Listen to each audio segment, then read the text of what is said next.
Hello welcome friends. మనం accounts records and e way బిల్కి సంబంధించి వీడియో చూస్తున్నాము, రివిజన్ వీడియో. ఆల్రెడీ అకౌంట్స్ రికార్డ్కి సంబంధించి video uploaded. Now we will discussing of e way బిల్కి సంబంధించి. వాట్ ఈజ్ ఈవే బిల్, ఎవరు ఈవే బిల్ తీసుకోవాలి, ఎందుకు ఈవే బిల్ తీసుకోవాలి అంటే first meaning of e way bill and why it is required. అంటే ఈవే బిల్ అనేది ఒక ఎలక్ట్రానిక్ డాక్యుమెంట్స్ జనరేటెడ్ అన్న జిఎస్టీ పోర్టల్. ఎందుకు ఎవిడెన్సింగ్, ఏ దానికి ఎవిడెన్సింగ్, మూమెంటమ్ ఆఫ్ గూడ్స్. ఇది బాగా గుర్తుపెట్టుకోవాలి. సో సప్లై జరిగినప్పుడు కాదు మనం ఈ ఇన్వాయిస్ రైట్ చేసేది. మూమెంటమ్, గూడ్స్ మూమెంటమ్ అయినవి అంటే గూడ్స్ ఇక్కడ నుంచి అక్కడ పోయినవి, జరి మూమెంటమ్. సో జిఎస్టీ ఈవే బిల్ని రైట్ చేయాలి. ఇది ఒక electronic document. Next as per section 68 ఏం చెప్తుంది, mandates that government may require the person in charge, ఎవరైతే పర్సన్ ఇన్ఛార్జ్ ఉంటారో ఆ గూడ్స్కి సంబంధించి, of a conveyance carrying any consignment of goods value exceeding such amount have specified to carry with him. అంటే ఒక specify amount ఉంది, ఆ స్పెసిఫై అమౌంట్ ఎక్సీడ్ అయింది అనుకోండి, ఎవరైతే పర్సన్ ఇన్ఛార్జ్ ఉంటారో యాజ్ పర్ రూల్ 138 ప్రకారం ఈ ఇన్వాయిస్ డాక్యుమెంట్ని క్యారీ చేయాలి for consignment of goods on certain prescribed కేసెస్లో. సో అమౌంట్ ఎంత స్పెసిఫై చేసినారు, greater than 50,000. So greater than 50,000 ఉంటే మీరు ఈవే బిల్ని జనరేట్ చేయాలి. అది ఇక్కడ చెప్తారు చూడండి, ఎక్సీడింగ్ 50,000 ఉంటే అది కూడా మూమెంటమ్ ఆఫ్ గూడ్స్ మ్యాండేటరీగా ఉండాలి. మూమెంటమ్ ఆఫ్ గూడ్స్ ఇక్కడ 50,000 వచ్చేసి మూమెంటమ్ షుడ్ బి, మూమెంటమ్ అంటే ఏమి, ఇన్ రిలేషన్ టు సప్లై ఉండొచ్చు or for any reason other than supply కూడా అయి ఉండొచ్చు. And due to inverse supply for unregistered person నుంచి కూడా ఇన్వర్స్ సప్లైస్ ఉండొచ్చు. సో ఇట్లాంటి కేసెస్లో మూమెంటమ్ జరిగింది కాబట్టి, మూమెంటమ్ జరిగిందంటే మీరు కంపల్సరీగా ఈవే బిల్ జనరేట్ చేయాలి. అండ్ ఇక్కడ ఈవే బిల్ని ఎవరు జనరేట్ చేస్తారు, ఇక్కడ రెండు ఉంటాయి, పార్ట్ ఏ ఉంటుంది, పార్ట్ బి ఉంటుంది. పార్ట్ బి ఉంటుంది. పార్ట్ ఏ వచ్చేసి అంటే EWB01 ఫామ్ వచ్చేసి ఫర్నిషింగ్, ఎవరైతే రిజిస్టర్ పర్సన్ ఉంటారో causing of momentum of goods start అయినప్పుడు పార్ట్ ఏని ఫిల్ చేస్తాడు before commencement of such movements. So ఆ మూమెంటమ్ స్టార్ట్ అయ్యే ముందర పార్ట్ ఏని ఫిల్ చేసి ఆ గూడ్స్ని పంపిస్తాడు. ఇక్కడ exception to minimum consignment value of 50,000. So consignment value 50,000. Consignment value means what? Consignment value means invoice value. Value means what? So as per section 15 ప్రకారం మనం ఏం చెప్తాము, ట్రాన్సాక్షన్ వాల్యూ చెప్తాము. ట్రాన్సాక్షన్ వాల్యూ అంటే ఏమి అంటే ఏదైతే మనం ఇన్కమ్ జిఎస్టీకి వాల్యూ తీసుకొని ఆ వాల్యూ పైన మనం రేట్ ఆఫ్ ట్యాక్స్ వేస్తాం కదా, ఆ వాల్యూ ఏదైతే ఉంటుందో దాన్ని ట్రాన్సాక్షన్ వాల్యూ అంటారు. ఈ ట్రాన్సాక్షన్ వాల్యూనైనా మనకి ఇక్కడ కన్సైన్మెంట్ వాల్యూ అంటే నో, ట్రాన్సాక్షన్ వాల్యూ ప్లస్ ఈ ట్యాక్స్ ఎంతైతే వస్తుందో ఈ రెండు కలిపితేనే మనకి కన్సైన్మెంట్ వాల్యూ అవుతుంది. ఈ కన్సైన్మెంట్ వాల్యూ ఎక్సీడింగ్ 50,000 అయినప్పుడు మాత్రమే ఈవే బిల్ జనరేట్ చేస్తాము. ఓకే, కొన్ని కేసెస్లో అంటే 50,000 కానీ కాకపోని సంబంధం లేదు, 50,000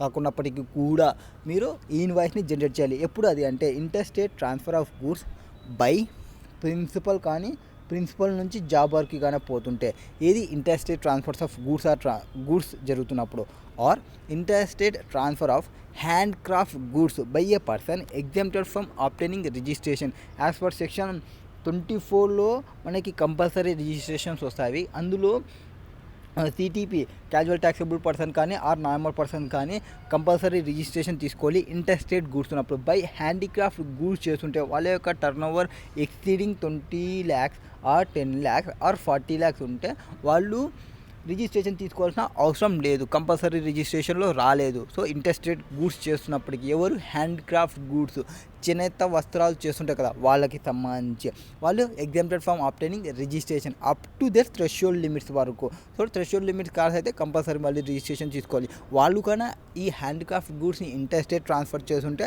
వాళ్ళు రిజిస్ట్రేషన్ లేకున్నప్పటికీ యూనిక్ నెంబర్తో ఈవే బిల్స్ జనరేట్ చేయాలి. Next who causes momentum of goods.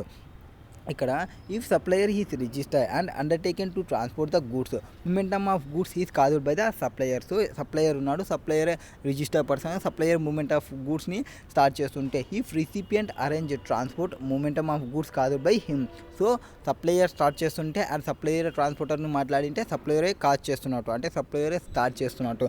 ఒకవేళ రిసిపియంట్ మాట్లాడింటే ట్రాన్స్పోర్ట్కి సంబంధించి రిసిపియంట్ స్టార్ట్ చేస్తున్నట్టు. Next if goods are supplied by unregistered person to register person, ఒకవేళ అన్రిజిస్టర్ ఆర్ యూఆర్పి నుంచి ఆర్పీకి కానీ గూడ్స్ వస్తుంటే momentum shall caused by such recipient అంటే రిజిస్టర్ పర్సన్కే మూమెంటం స్టార్ట్ చేసినట్టు చూసుకుంటాము కాదా.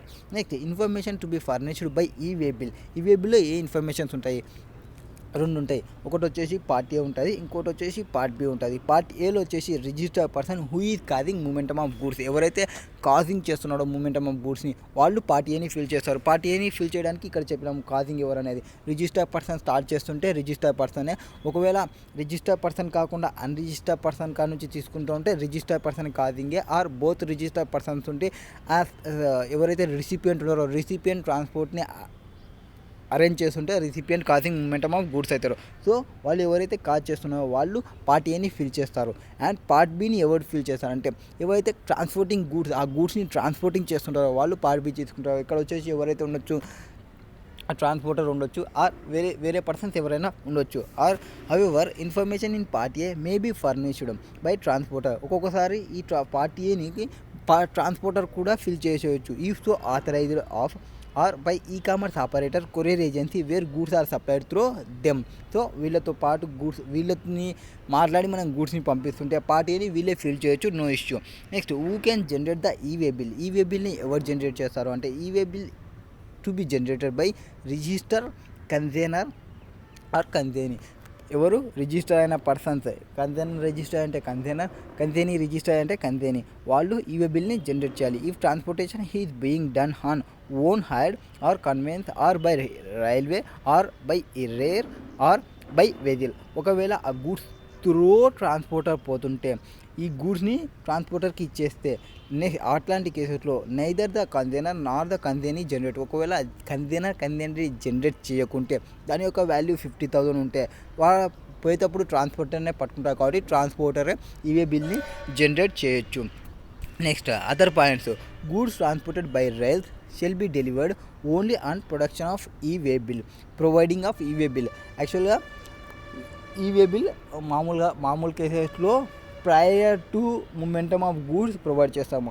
ఇన్ కేస్ ఆఫ్ రైల్వేకి వాళ్ళకి ఏం ప్రొవైడ్ చేసేది ఉండదు, ఎందుకంటే రైల్వేలో మిడిల్లో ఈవే బిల్ చెక్ చేసేది ఏమి ఉండదు. సో ఫస్ట్ గూడ్స్ వేసేస్తాము, గూడ్స్ వేసిన తర్వాత మళ్ళీ ఆఫీస్కి వచ్చి ఆఫీస్లో వచ్చిన తర్వాత ఈవే బిల్ జనరేట్ చేసి ఇక్కడ గూడ్స్ ఎవరైతే రిసీవ్ చేసుకుంటారో చూడండి అతను ఈవే బిల్ని చూపించి గూడ్స్ని రిసీవ్ తీసుకోవాలి. Next consignment value. E-way bill can be generated even if consignment value is less than 50,000. So ఆ కేసులో లెస్ దెన్ 50,000 ఉన్నప్పటికీ ఈవే బిల్ని జనరేట్ చేసి చూపిస్తేనే మనకి గూడ్స్ని డెలివరీ ఇస్తారు. Next details of conveyance may not be furnished in part B. In case of interstate momentum ఉంటే only part ఏని ఫిల్ చేస్తే చాలు. ఏది అప్ టు 50 కిలోమీటర్ డిస్టెన్స్ ఉంటే ఫ్రమ్ ప్లేస్ ఆఫ్ బిజినెస్ నుంచి or consignor place of business నుంచి consignee business or transporter బిజినెస్కి further ట్రాన్స్పోర్టేషన్కి విత్ ఇన్ 50 కిలోమీటర్స్ ఉంటే ఈవే బిల్ జనరేట్ చేయాల్సిన అవసరం లేదు, అంటే పార్ట్ బి ఫిల్ చేయాల్సిన అవసరం లేదు. And from place of business of transporter finally to place of business of కన్జైనీకి. Next transfer of goods to another conveyance. ఒకవేళ మీరు గూడ్స్ని ట్రాన్స్పోర్ట్ చేస్తున్నప్పుడు 2 కన్వేయన్స్ అంటే 2 లారీస్ చేంజ్ అయినాయి అనుకోండి, అంటే ఇక్కడ పార్ట్ బిని అప్డేట్ చేయాల్సిన అవసరం లేదు. ఇక్కడ ఒక కన్వేయన్స్ అంటే అప్ టు ఏపీ వరకు ఒక వెహికల్ తీసుకుంటాము, ఏపీ నుంచి చెన్నైకి ఇంకొక వెహికల్ తీసుకుంటున్నాం అనుకోండి, కన్వేయన్స్ చేంజ్ అయింది కదా. కన్వేయన్స్ చేంజ్ అయినప్పుడు transporter or generator of e way bill shall update the new vehicle number. ఏదైతే న్యూ వెహికల్ వస్తుందో ఆ న్యూ వెహికల్ నెంబర్ని పార్ట్ బిలో అతను చేస్తే and e way bill before such transfer and further momentum of goods. So part బిలో కొత్త యొక్క ట్రాన్స్పోర్టర్ వెహికల్ నెంబర్ని అప్డేట్ చేయాలి. Next consolidated e way bill in case of road transport. So after e way bill has been generated where multiple consignments are intended to be transported in one conveyance. So ఒకటే కన్వేయన్స్లో అన్ని multiple consignments పంపిస్తుంటే the transporter may indicate the serial number of e way bills generated in respect of such. అంటే ఇంత bundle of e way bills maintain చేయకుండా bundle of e way బిల్స్ని మొత్తం serial నెంబర్స్ని మెయింటైన్ చేసుకొని ఒకటే ఫామ్ ఫిల్ చేసుకున్న నో ఇష్యూ.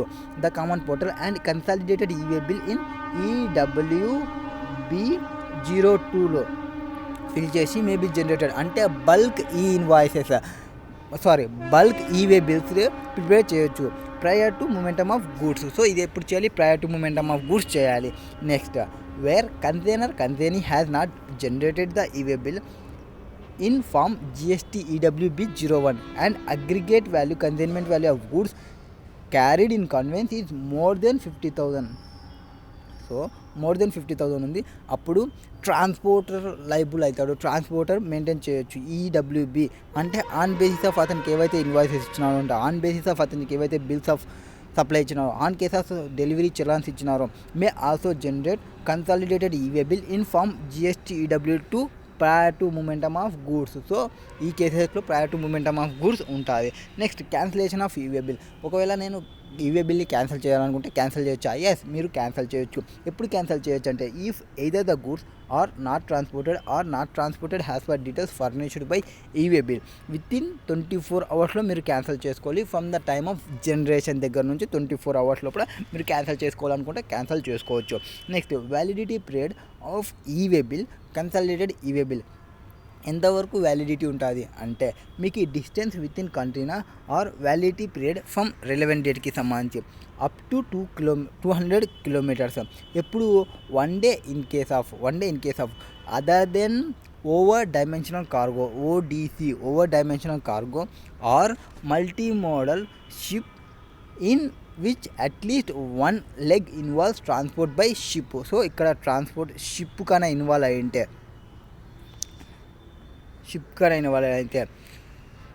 సారీ ఇవి అదర్ దెన్ ఇవి ఉంటే అప్ టు 200 కిలోమీటర్స్ వరకు ఉంటుంది. అంటే ఒక లారీలో పంపిస్తున్నారు, లారీ మొత్తం 200 కిలోమీటర్స్ వరకు ఈ ఈవే బిల్ జనరేట్ అవుతుంది. ఈ అంటే వన్ డేలో ఒకవేళ మీకు up to 2 kilometres and one day cross అయింది అనుకోండి, ఇంకొక ఈవే బిల్ జనరేట్ చేయాలి. ఒకవేళ మీరు through ODC that is over dimensional cargo or మీరు చేస్తున్న మల్టీ మోడల్లో ఒక షిప్ ఇన్వాల్వ్మెంట్ అయింది. ఫర్ ఎగ్జాంపుల్ మీరు కేరళకు పోతున్నారు అనుకోండి, కేరళలో మిడిల్లో షిప్లో తీసుకొని పోవాలి, అట్లా ఇన్వాల్వ్మెంట్ ఉన్నప్పుడు. Next for every 200 kilometres or part there of one additional day in case other then over dimensional cargo or multi modal shipment in which at least one leg involve transport by ship. Next, in case of over dimensional cargo or multimodal where ship is involved, అట్లాంటి కేసులో up to 20 kilometres one డేకి 20 kilometres వరకు ఉంటుంది. So at least one leg involve transport by ship for every 20 kilometres or part there of one additional day in case of over dimensional cargo or multimodal shipment in which at least one leg of ship is involve. మీకు ship involve అంటే 20 kilometres వరకే one డేకి. Next acceptance or rejection of e way bill. ఇది ఏమంటే details of e way bill generated shall be made available to the supplier where information in part A is furnished by recipient or supplier. So ఒకవేళ transporter కానీ bills generate చేస్తుంటే party అని fill చేసి ఉంటే or recipient where information party is furnished by supplier or transporter. So recipient or transporter party అని fill చేసి ఉంటే accept చేయడానికి సప్లయర్కి ఛాన్సెస్ ఉంటుంది. ఒకవేళ సప్లయర్ ఆర్ ట్రాన్స్పోర్టర్ పార్టీ అని ఫిల్ చేసి ఉంటే రిసిపియంట్ యాక్సెప్ట్ చేయడానికి ఉంటుంది. If registered on the common portal who shall communicate is acceptance or rejection. So వాళ్ళు యాక్సెప్టెన్స్ అయినా చేయొచ్చు, రిజెక్షన్ అయినా చేయొచ్చు. ఇది ఇన్ కేస్ ఒకవేళ యాక్సెప్ట్ చేయలేదు, రిజెక్షన్ చేయలేదు, does not communicate his acceptance or rejection with in 72 hours of details being made available to him on the common portal. అట్లాంటి కేసెస్లో or time of delivery of goods which ever is earlier, అది deemed to be accepted. మీరు accept చేయలేదంటే deemed to be యాక్సెప్టెడ్గా తీసుకుంటాము. ఎంత లోపల 72 hours or goods in delivery అయ్యింటే అక్కడ. Next e way bill required in all cases. E way bill రిక్వైర్డా అన్ని కేసెస్లో అంటే కాదు. ఈవే బిల్ కొన్ని కేసెస్లో రిక్వైర్డ్ కాదు. Not required to be generated in certain specified cases listed earlier in this chapter. ఆ పైన చెప్పినాయంట. ఏవే ఉన్నాయంటే అక్కడ చూద్దాంలేండి, లిస్ట్ కొంచెం పెద్ద ఉంటుంది. So documents devices to be invoices or bill of supply or delivery చేయాలంటాం. డాక్యుమెంట్సెస్ ఎవరు పర్సన్ ఇన్ఛార్జ్ ఎవరైతే పోతుంటారో ఆ పర్సన్ ఇన్ఛార్జ్ ఏవేవి మెయింటైన్ చేయాలి అంటే invoices or bill of supply or delivery చేయాలి, ఇవన్నీ మెయింటైన్ చేయాలి. Next copy of invoice bill physical ఫామ్లో మెయింటైన్ చేయాలి or e way bill number in electronic form or map to IFD embedded to the conveyance. Next verification of documents. ఇది rule 138 చెప్తుంది, అంటే person in charge a డాక్యుమెంట్స్ని maintain చేయాలి అనేది. Next 138B ఏం చెప్తుంది అంటే 138Bలో verification documents of conveyance. So ఈ గూడ్స్ని వెరిఫికేషన్ చేయొచ్చు. ఎవరు వెరిఫికేషన్ చేస్తారు? Commissioner or officer empowered by him in his behalf may authorise the proper officer to intercept any conveyance to verify the e way bill or e way bill number in physical form in all interstate and interstate momentum of goods. So ఎవరైతే proper officer ఉంటారో or ఎవరైతే person officer empower ఉంటారో ఆ person verification చేస్తారు. Physical verification of specific conveyance. కొన్ని కేసెస్లో special interaction ఉన్నప్పుడు వాటిని కూడా చెక్ చేస్తారు. అంటే ఎప్పుడైతే వాళ్ళకి information relating to evasion of tax జరుగుతుందన్న or after obtaining necessary approval from commissioner or officer authorised by him in this behalf special కేసెస్లో. నెక్స్ట్ రూల్ 138B అది. నెక్స్ట్ రూల్ 138C అని చెప్తుంది. అంటే ఇన్స్పెక్షన్ అండ్ వెరిఫికేషన్ గూడ్స్. ఇక్కడ పైన inspection చేసిన, ఇక్కడ వెరిఫికేషన్ చేసినా కదా, వెరిఫికేషన్ చేసినట్టు. ఆర్ ఇప్పుడు నేను ఈ ఏపీలో ఉన్నా, నెక్స్ట్ చెన్నైకి పోతా, ఏపీలో చెక్ చేసిన, మళ్ళీ చెన్నైలో చెక్ చేస్తాను, నెక్స్ట్ మళ్ళీ కర్ణాటకలో చెక్ చేస్తాను, ఇట్లా అన్నింటిలో చెక్ చేసుకుంటూ ఉంటే నాకు టైం వేస్ట్ అవుతుంది. సో ఇట్లాంటి కేసులో ఏం చెప్తారంటే ఎప్పుడైతే ఒకరు ఇన్స్పెక్షన్ చేస్తారో, ఎప్పుడైతే ఒకరు వెరిఫికేషన్ చేస్తారో వాళ్ళు పార్ట్ ఏ పార్ట్ బి అనేది 2 ఉంటాయి. సమ్మరీ రిపోర్ట్ వచ్చేసి పార్ట్ ఏ, పార్ట్ బి వచ్చేసి ఫైనల్ రిపోర్ట్. వితిన్ 24 hours లోపల, అంటే నువ్వు వెరిఫికేషన్ చేసిన తర్వాత, ప్రాపర్ ఆఫీసర్ వెరిఫికేషన్ చేసిన తర్వాత పార్ట్ ఏ సమ్మరీ రిపోర్ట్ని అప్లోడ్ చేయాలి వితిన్ 24 hours. పార్ట్ బిని అంటే ఫైనల్ రిపోర్ట్ని వితిన్ 3 days ప్లస్ ఇంకొక 3 days కూడా ఉంటుంది ఫైనల్ రిపోర్ట్ని సబ్మిట్ చేయాలి. అంటే ఈ రిపోర్ట్ని చూసి ఓకే ఈ గూడ్స్ని ఆల్రెడీ ఏపీలో ఇన్స్పెక్షన్ చేసినారు, సో నేను చెన్నైలో చెక్ చేయాల్సిన అవసరం లేదని చూసుకుంటారు. అదే ఇక్కడ చెప్తారు వితిన్ 24 hours ఇన్స్పెక్షన్ సమ్మరీ రిపోర్ట్ని ఇస్తాడు. అండ్ ఇక్కడ summary report of every inspection within 24 hours. And final report అది పార్ట్ బికి సంబంధించి shall be recorded within 3 days of such inspection. Once physical verification of goods being transported on any conveyance has been done during transit at any one place within state or any other state. So ఒకసారి ఏపీలో చేసిన దానికి all summary రిపోర్ట్ని submit చేసిన తర్వాత మళ్ళీ తెలంగాణ లేకపోయినా మళ్ళీ అక్కడ వెరిఫికేషన్ చేయరు, అండ్ చెన్నైకి పోయినా అక్కడ వెరిఫికేషన్ చేయరు. Next within the state or any other state no further physical verification of the state conveyance shall be carried out in the state unless specific information relating to evasion of tax. అంటే మిడిల్లో state change అయ్యే దగ్గర వాళ్ళు tax ఎవేషన్కి ఏమైనా goods add చేసినారు, goods remove చేసినా అని వాళ్ళకి ఏమైనా ఇన్ఫర్మేషన్ వస్తే అట్లాంటి కేసెస్లో మళ్ళీ చెక్ చేస్తారు. అట్లాంటి కేసులో చెక్ చేసి ఇంకేం చేయొచ్చు అంటే డిటెక్షన్ చేయొచ్చు, ఆ గూడ్స్ని డిటైన్ చేయొచ్చు. ఎక్సీడింగ్ ఒకవేళ ఆ గూడ్స్ని డిటైన్ చేస్తుంటే 30 minutes కంటే ఎక్కువసేపు ఆపింటే దాన్ని అప్డేట్ చేయాలి. 138D డిస్కస్ చేస్తుంది. So detain period exceeding 30 minutes, 30 minutesకి మించి మనం గూడ్స్ని డిటైన్ చేసింటే వాటిని కూడా అప్డేట్ చేయాలి. ఎందుకు? వితిన్ 24 hours నేను మళ్ళీ పోవాలి కదా 200 kilometers, 1 day నాకు టైం ఉంటుంది. సో 1 dayలో ఒక 30 minutes అంటే ఒక 2 hours ఇక్కడ ఆపినా అనుకుని 2 hours లాస్ కదా. సో 2 hours డిటైన్ చేసినాము గూడ్స్ని వెరిఫికేషన్, కానీ ఆ 2 hoursని పెడితే మనకి 2 hours ఎక్స్టెన్షన్ వస్తుంది. Next restriction on furnishing of information in part A of form GST EWB 01. అంటే ఎవరైతే no person including container transporter or e commerce operator courier agency వీళ్ళు కాకుండా shall not allow to furnish information in part A of form GST EWB 01 in respect of following registered person where supplier or recipient. అంటే e way bill blocking system అని వచ్చింది కదా, e way bill blocking సిస్టమ్కి సంబంధించి a composition supplier has not furnished the statement of for payment of self assessed tax for 2 consecutive periods.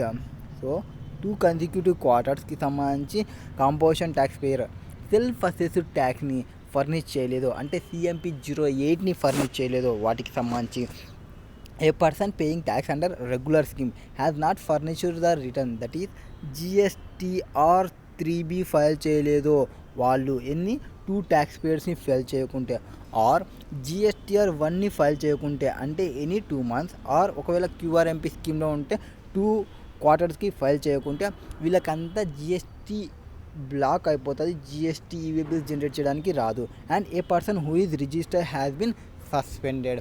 ఎవరైతే person ఉంది registration అనేది సస్పెన్షన్లో ఉందో వీళ్ళ 4 persons ఈవే బిల్ జనరేట్ చేయడానికి రాదు. సో బ్లాక్డ్ ఈవే బిల్స్ అది మళ్ళీ రిటర్న్ కావాలంటే ఈ రిటర్న్స్ని ఫర్నిష్ చేయాలి. Next however May on sufficient cause being shown and for reasons to be recorded in writing allow furnishing of said information in part A of form GST EWG 1 subject to prescribed conditions and restrictions.